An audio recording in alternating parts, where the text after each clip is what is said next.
versículo, vamos ler o versículo de número 1 em diante até o 10. Êxodo 4, 1 ao 10. Essa é a história de Moisés sendo chamado para se tornar o libertador do povo do Egito. E aí a gente vai meditar um pouco, porque tem algo que a gente pode tirar como ensino para as nossas vidas. Diz assim, então. Então respondeu Moisés e disse: mas eis que não me crerão, nem ouvirão a minha voz, porque dirão: o Senhor não te apareceu? E o Senhor disse-lhe: o que é isso nas tuas mãos? E ele disse: uma vara. E ele disse: lança na terra. E ele lançou na terra, e tornou-se uma cobra. E Moisés fugia dela. Então disse o Senhor a Moisés: estende as tuas mãos e pegue pela cauda. E estendeu a mão e pegou-lhe pela cauda, e tornou-se em vara na sua mão. Para que creem que te apareceu o Senhor, Deus de seus pais, e o Deus de Abraão, e o Deus de Isaque, e o Deus de Jacó. E disse-lhe: mas o Senhor, põe agora a tua mão no teu seio. E tirando-a, eis que a sua mão estava leprosa, branca como a neve. E disse: torna por tuas mãos no teu seio. E tornou a colocar suas mãos no seu seio. Depois tirou do seu seio, eis que se tornara como a sua carne. E acontecerá que, se eles não te crerem, nem ouvirem a voz do primeiro sinal, crerão na voz do derradeiro sinal. E se acontecer que ainda não creem a esses dois sinais, nem ouvirem a tua voz, tomarás das águas do rio e as derramará na terra seca, e as águas que tomará do rio tornar-se-ão em sangue sobre a terra seca. Então disse Moisés ao Senhor: ah, meu Deus, eu não sou um homem eloquente, nem de ontem, nem de anteontem, e nem ainda deste que teres falado ao teu servo, porque sou pesado de boca e pesado de língua. Até aí? Esse é o 10? Então tá bom. Eu pensei que ia até um pouquinho mais na frente. É isso mesmo, até o 10 mesmo. Estava lendo essa passagem de hoje, de Êxodo 4. Eu li só esse versículo 10, mas eu tive que ler. É bom a gente ler tudo que antecede, para que a gente tenha uma noção boa do que está se passando. Quando Deus chama Moisés, e basicamente esses poderes que Deus dá a Moisés, ele dá a Moisés para que o povo de Deus entenda que Moisés o chamou. Esses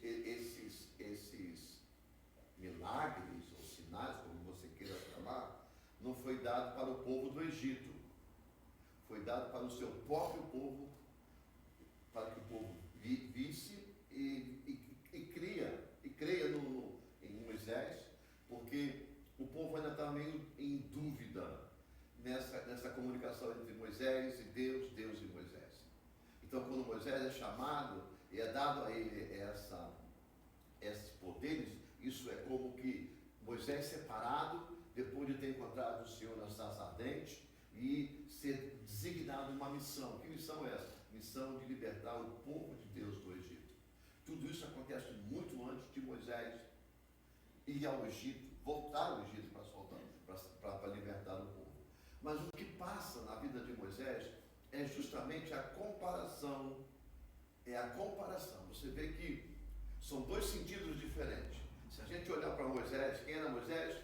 Moisés era filho de hebreus, que foi jogado no lago, no mar, né? E aí foi jogado dentro de um cesto, aí uma serva acha, que era a própria irmã dele, e aí passa para a filha de Faraó, e Moisés vai para o Egito, é criado no Egito, se torna príncipe, é educado no Egito, se torna um deles, mas sem ser um deles, mas se torna um deles em sabedoria, sabe? Moisés tinha sabedoria, Moisés tinha conhecimento, Moisés tinha presença e posicionamento, porque tudo isso ele adquiriu na faculdade, lá no Egito. Lá no Egito ele foi adquirindo tudo isso, formado para ser um líder, um príncipe, um guerreiro, e se tornou um guerreiro. Se tornou um guerreiro baseado nas leis do Egito. Aí o interessante é isso. O interessante é que Deus escolhe Moisés lá dentro do Egito. Lá dentro do Egito. Mas para que ele saísse do Egito, algo tinha que acontecer muito grave. E aconteceu. Você sabe da história, não vou entrar na história. Ele mata o Egito, enterra na areia, daqui a pouco a areia traz para a volta, alguém descobre, alguém vê, alguém cagueta, alguém denuncia, e ele tem que sair correndo, e ele vai para Midian. Para Midian. Olha o transtorno e olha a mudança que Deus faz na vida de Moisés. Parece muito com a nossa vida. Às vezes a gente está numa situação tão boa na nossa casa, na nossa família, no nosso trabalho, na nossa vida do dia a dia, na vida conjugal, na vida familiar, na vida espiritual, na vida pessoal, na vida da saúde, né, na vida saudável. Está tudo bem. Mas de repente Deus lança um posicionamento na vida que chega a ser quase igual àquele desafio de domingo, do cego, onde Jesus disse: essa cegueira não foi por pecado, mas é para a honra e glória de Deus. Então Deus faz isso com a gente. Não pode ser que não faz. Tem gente que vai querer amarrar Deus, vai querer expulsar Deus, que Deus é demônio, porque quando Deus tem um projeto na vida de alguém, ele começa a trabalhar bem antes, durante e depois. Porque ele precisa que esse projeto seja feito. Então foi isso que aconteceu na vida de Moisés. Lá dentro do Egito ele é chamado por Deus sem saber. Sem saber. Porque o que aconteceu foi uma rotatividade, uma sequência de atos na vida dele, até chegar o momento dele assassinar aquele homem. E depois dali ele tem que fugir. Porque chegou aos ouvidos de Faraó. Ele teve que fugir. Aí ele deixa de ser, em aspas, o príncipe, o guerreiro, deixa todos os estudos que ele deixou, que ele aprendeu para trás, toda a riqueza que ele vivia ficou para trás, todo o bem-estar financeiro e humano, né, de viver no país rico para trás, ele é obrigado a fugir. Então, de príncipe, ele se torna um pastor de ovelha lá em Midian, um lugar bem deserto, bem distante. E ali trabalha anos, ali ele aprende a ser pastor de ovelha. Ali ele aprende aquilo que é lá, né? É por isso que eu digo sempre, gente, eu falo sempre, sabe, às vezes a gente olha para a nossa vida e acha que a vida está bem, que a gente está bem com Deus, porque a gente tem tudo. Sabe, a gente tem de tudo, aquilo que a gente almejava ter, a gente consegue, a gente tem. Deus está de bem comigo. Isso não é verdadeiro. Você não tem base nenhuma bíblica para dizer, porque você tem coisas materiais, você está bem com Deus. Porque o sol nasce para todos. Quantos estão fora, nunca tiveram na presença de Deus, são mais ricos do que outros. E vivem muito melhor do que a gente vive. Quantos? Quantos a gente sabe que são ricos, mas não querem nem saber de Deus? Então não é essa a base de Deus. A base de Deus é outra. É tendo ou não tendo, mas tem que ser. E Moisés era um ser que Deus escolheu para libertar o seu povo. Aí o que é que ele faz? Ele tira da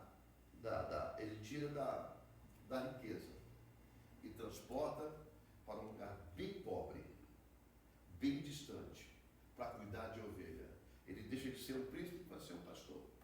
E é ali que Deus prepara ele. É ali, naquele lugar bem distante, que Deus prepara Moisés para mostrar para ele que o impossível na vista dos homens, sabe, o difícil na vista dos homens, se torna impossível na vida dos homens. Deus pega o difícil, traz para o impossível, e ele é o Deus do impossível, ele transforma o impossível no possível. Moisés jamais poderia libertar o seu povo na posição que ele estava dentro do Egito. Jamais.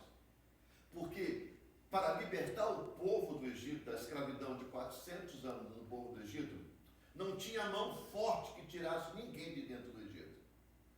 Se você olhar as 10 pragas que caíram sobre o Egito, você vê a gravidade das pragas que caíram sobre o Egito. E mesmo assim, ele não conseguiu tirar ninguém do Egito. Mesmo assim, não conseguiu.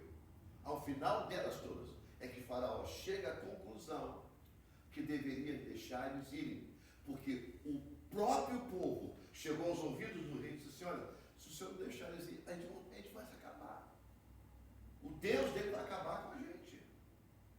E a gente, quando lê a história, você vê que o povo egípcio chegou a pegar ouro. Eles não pediram nada. Ao sair, eles não pediram nada. O povo entregava objeto de ouro para eles, para que eles fossem o mais rápido possível sair dali, porque eles iam sofrer cada vez mais pela punição de Deus. Homem não faria aquilo. Então Moisés no Egito não faria aquilo. Ele precisou sair do Egito. Sair do Egito para depender de Deus. Olha, irmãos, eu quero dizer uma coisa para vocês. Eu abro a minha boca para falar o que está na Bíblia. Eu procuro ser o mais próximo possível como ser humano. Ah, mas o senhor não é 100%. Ninguém é 100%. 100% foi Jesus, que falou somente o que é bíblico. Eu me aproximo o máximo possível. Não adianta que Deus não vai fazer milagres e maravilhas na sua vida quando tudo está bem. Não vai ser assim. Não vai ser assim. Deus não opera quando tudo está bem. Quando tudo está bem, você não precisa tanto de Deus. A gente não busca Deus como a gente tem que buscar. Eu já cansei de falar aqui, as igrejas são cheias no Brasil, a qualquer dia de culto, porque nós somos muito necessitados no Brasil. A gente sabe disso. Os ricos estão lá no culto de meio de semana, os ricos estão lá no culto da tarde. Não, eles não estão lá. Vai ver quem é o povo que frequenta a igreja nos cultos do meio de semana, nas orações, nas campanhas. São os mais necessitados. Eu não preciso estar lá para ver, eu sei que é. Os ricos, os que são bem de situação, eles vão esporadicamente no final de semana, porque está tudo bem. Quanto mais a gente perde, mais a gente busca a Deus. Essa é a única política que tem na vida do crente. Ninguém vem para Deus por amor. É só pela dor, é só quando tira. Então não adianta. Quando Deus tira alguém de uma posição e põe para outra, Deus quer fazer alguma coisa nessas vidas. Deus, ele não perdeu o controle, ele não desamparou, ele quer mudar a vida da pessoa. Mudou de Moisés, mudou de tantos outros. É por isso que existe igreja, é por isso que existe pregadores. Se você vê as histórias dos homens de Deus, lê a Bíblia, você vai ver que eles estão sempre trazendo uma palavra de cuidado, busca isso, busca aquilo, volte para isso, volte para aquilo. Porque não adianta a gente trazer palavra de coach, palavra que amacia o ego de todo mundo, se por trás o povo vai sofrer. E a gente sabe que vai sofrer, por falta de Deus. Então, o que é uma palavra de... O que eu posso trazer para vocês, ou outros que vão pregar aqui em cima, como uma palavra de fé? Como é que eu vou buscar uma palavra de fé, se não é na hora da circunstância difícil?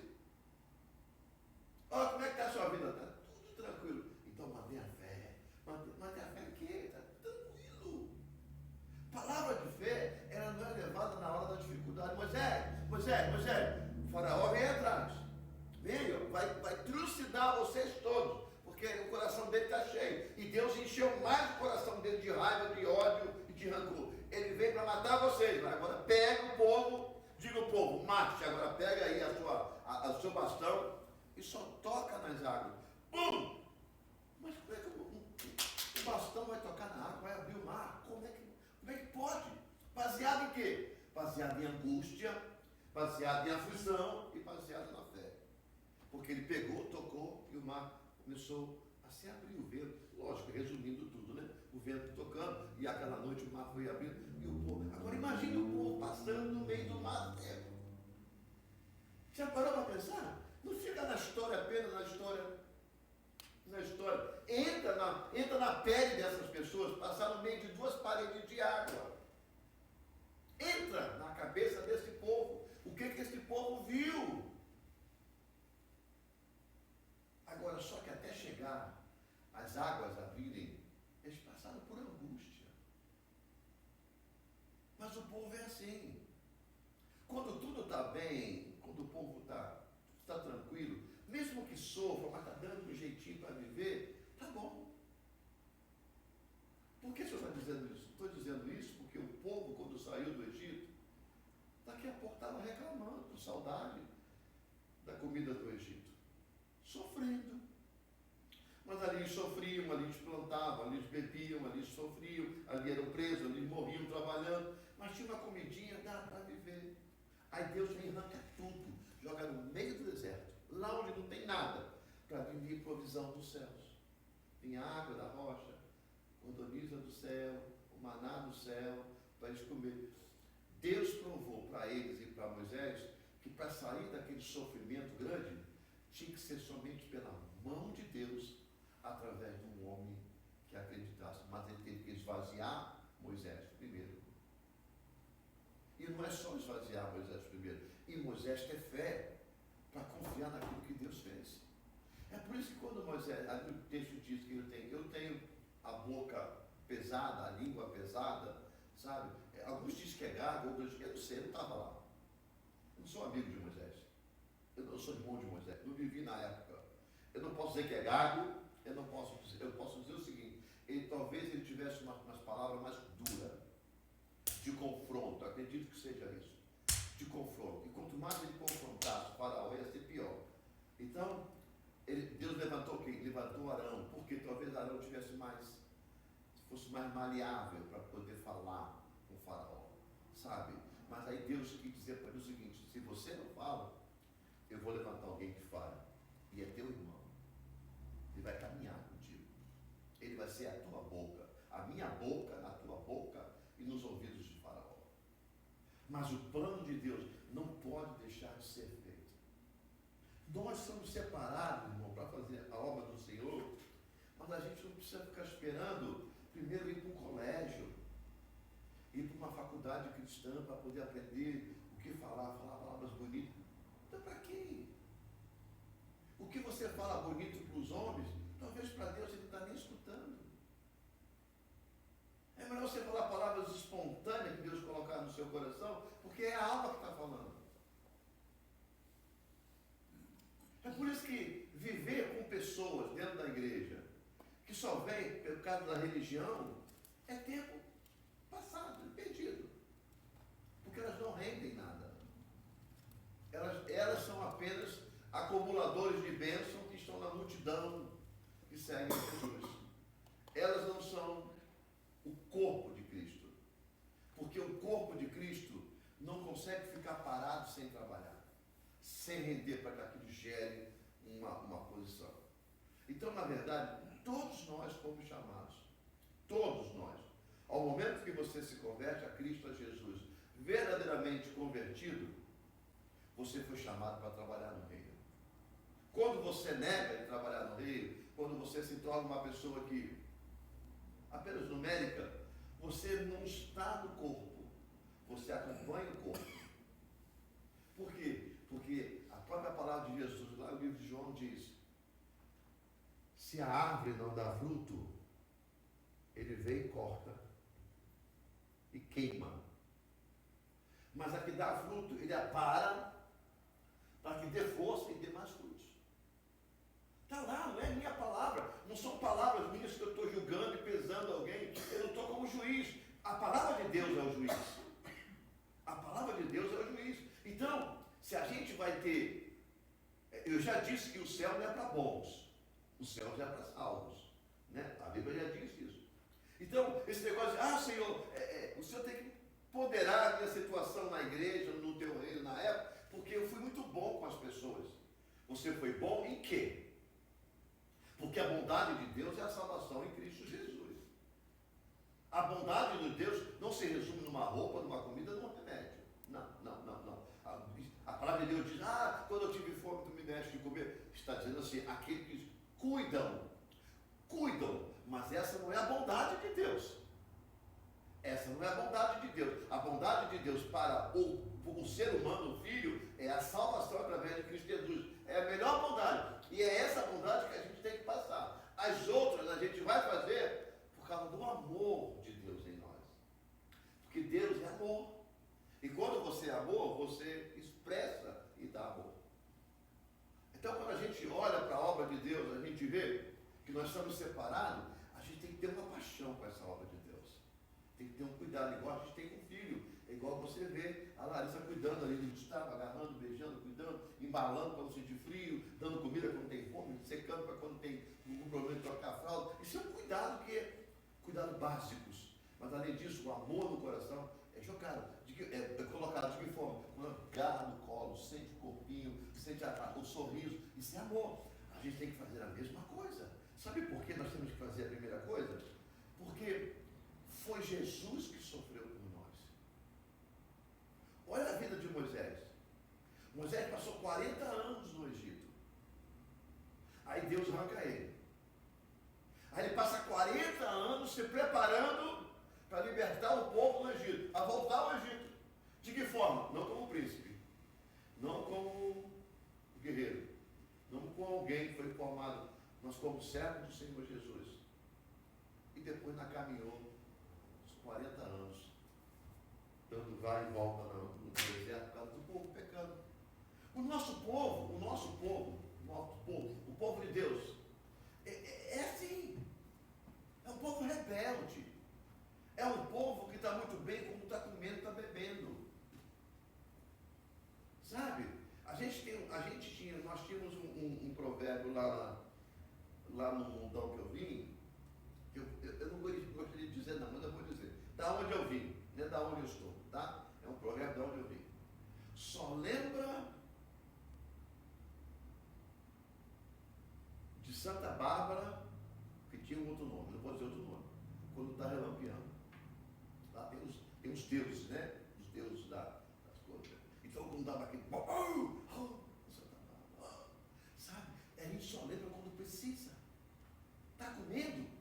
Está vestido? Está cheio? Está bom? Está ótimo. Para que Deus? Tem hora que tem que trovejar. Para dizer assim, eu estou aqui. E Deus tem uma forma muito boa de trabalhar conosco. De que é a forma? Ele tira aquilo que a gente está mais preso. Aquilo que a gente está mais preso é aquilo que mais afasta a gente de Deus. Sabe? Porque ele sabe que ali a gente não vai dar o nosso Isaac. Aquilo ali é que tira a gente da presença de Deus. E olha, quando tira, dói muito. Dói, e tem gente que aí se rebela mais contra Deus. E aí tem muita gente que abandona o corpo, abandona a casa de Deus, e perguntar, por que Deus fez isso comigo? Na verdade, não foi Deus que fez isso com você. Foi você que botou o que você mais gosta na frente de Deus. A gente perdeu a vida, irmão. Entenda isso no mundo espiritual. Nós perdemos a vida. Nós entregamos a vida a Jesus.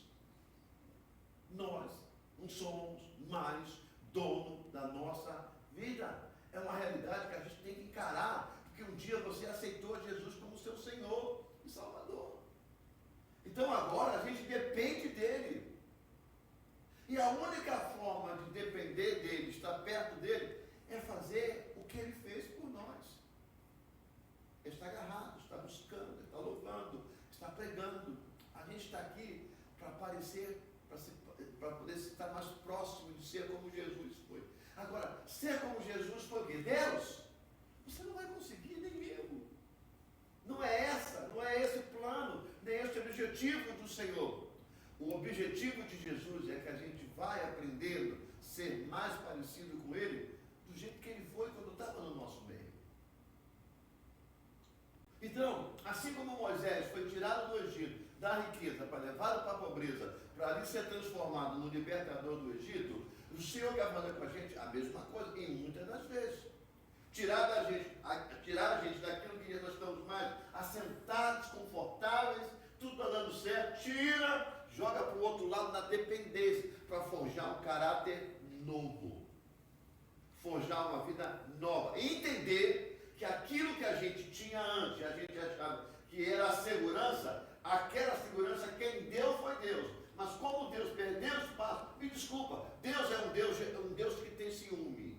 Ele tem ciúme. Se você olhar adiante, você olha o que você está falando, Senhor, o pastor, olha a história de Deus, você vai ver, ele tem ciúme. Ele não gosta de perder o lugar dele na vida da gente. E sabe por que ele não gosta? Porque ele deu o seu filho unigênito. Ele abriu mão daquele que ele amava para morrer por você e por mim. O que menos Deus quer é que a gente seja filhos ingratos. Sabe? Filhos ingratos. Porque se ele morreu por nós, ele nos tornou livres para sermos o que nós somos. O que ele espera de nós é que nós sejamos livres para dizer, isto não vai tomar o lugar do meu Deus. É por isso que essa liberdade não é liberdade para fazer libertinagem. A liberdade que Deus nos fez foi para dizer não àquilo que toma lugar de Deus na nossa vida. Essa palavra que nos leva à frente. É crendo nessa palavra. É crendo nessa palavra que a gente vai viver, a gente vai romper. Deus está no controle. Eu costumo dizer e tomar aquela passagem de Jeremias, quando ele é colocado dentro de uma cisterna, lá no final. Lá. E tem um hino que diz assim, eleva os meus olhos para o monte, da onde vem o meu Senhor. Aí depois o hino diz, ele vem. É lindo, eu não sei, não me lembro mais, mas é justamente isso. Quando a gente está num buraco, não tem mais para onde ir. Não tem mais para onde ir. Ali já é o final. Se muitas das vezes a gente se sente que está no buraco, amém, chegamos no final. Agora a nossa tendência é só subir. Que para baixo mais a gente não vai. E tem uma coisa que Jesus é capaz, ele é expert em fazer, é tirar pessoas do buraco. Ele nunca afunda mais ninguém. É lá que ele entra e puxa para fora. Então quando a gente está em Cristo, quando a gente clama ao Senhor, assim como Jonas clamou na escuridão da barriga do peixe. Quando ele clamou no meio da tristeza, no meio da escuridão, no inferno, na escuridão, eu clamei, ele veio e me resgatou. Quando a gente está dentro do buraco, não tem mais para onde ir e nem se agarrar, é ali que a gente clama o sangue do Senhor. A gente clama o nome do Senhor, ele vem e nos tira. Por quê? Porque a gente precisa completar a missão. Você pensa que foi fácil um homem sair da riqueza e ficar no meio do deserto? Depender de sair água da pedra, de cair maná do céu para poder sobreviver no dia seguinte? Pensa que é fácil? Não poder juntar um pão que cai do céu porque senão apodrece? Não junta, amanhã vem mais. Será que vem? Será que isso é verdade? Isso é uma neura, gente, é uma loucura. É uma loucura. Então a gente começa a olhar para essas passagens do Antigo Testamento e trazê-la para o Novo Testamento e se agarrar na fé. Porque se eles venceram, lá no livro de Hebreus tem o capítulo 11, que são a galeria dos heróis da fé. E aí ele começa dizendo que existe uma nuvem de pessoas que estão olhando para nós no mundo de hoje e dizendo para nós, aqueles homens e aquelas mulheres, dizendo para nós, assim como eu venci, você também vence. Nós temos uma nuvem de testemunhas olhando para nós e contando que a gente vai vencer as nossas batalhas. E qual é a forma que nós vamos vencer? Aplicando a nossa fé em Jesus, em Cristo Jesus. Que Deus abençoe a vida de vocês, Deus abençoe a nossa vida e creia, o Senhor é fiel. Se Ele nos chamou, porque eu sei que Ele chamou a cada um de nós, Ele vai nos ajudar a vencer a nossa luta. Sem dúvida, creia em nome do Senhor Jesus. Vamos orar nessa noite, vamos